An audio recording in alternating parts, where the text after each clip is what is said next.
Hi,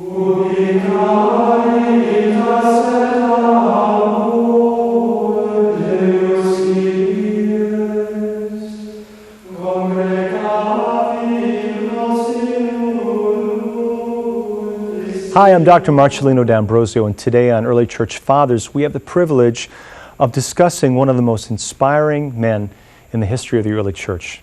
His name, Ignatius. His city, Antioch. And remember Antioch from the New Testament. It is the city where Paul and Barnabas made their center, from which they went out and missionized all over the Near East.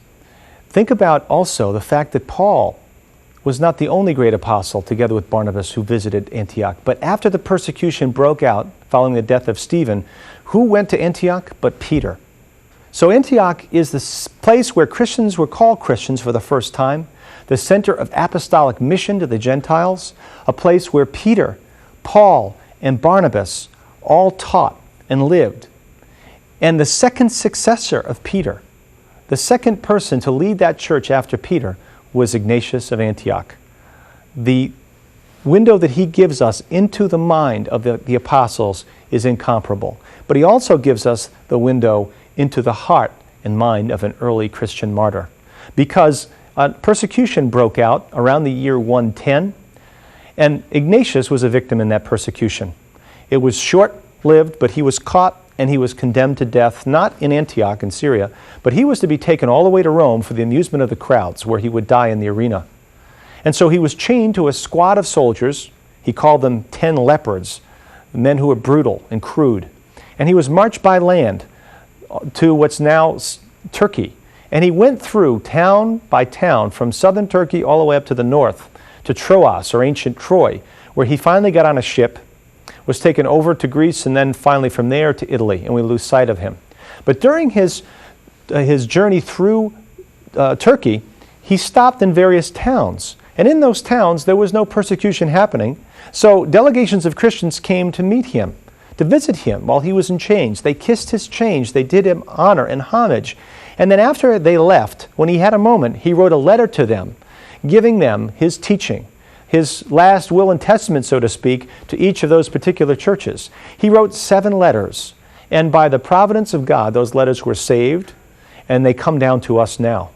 And in those letters, we see why he was marching so resolutely towards Rome. He was in love with Jesus Christ. He was a bishop, the leader of the church in Antioch. He was a teacher, and in his letters he taught about various things that we'll discuss in another show. But first and foremost, he taught by example. He was, before a bishop, a disciple of Jesus Christ. And he understood that his arrest only could have happened by the will of God. He didn't offer himself for arrest. He was found, he was arrested, and it was his opportunity to give witness to Jesus Christ. That's what the word martyr means. It means witness. So he gave witness to Christ with his words, and he knew that he was destined to give witness to Christ with his blood, that he was destined and he was called to lay his life down as a sacrifice of love for Jesus, but a sacrifice with Jesus of intercession and supplication for the church. In every letter, he mentions this. And he asks the Roman church in the letter to them not to stop this process, not to intervene and get him off, that he is called to give witness, to be one with his Savior, laying his life down for his sheep like his Savior did, loving to the end, so that all would know that he loved Christ, that all would know that he loved the Father. That was the heart of this ancient Christian martyr, and it's the only letter from a martyr that we have from the ancient church that shows us what martyrdom meant and showed us why it was so powerful.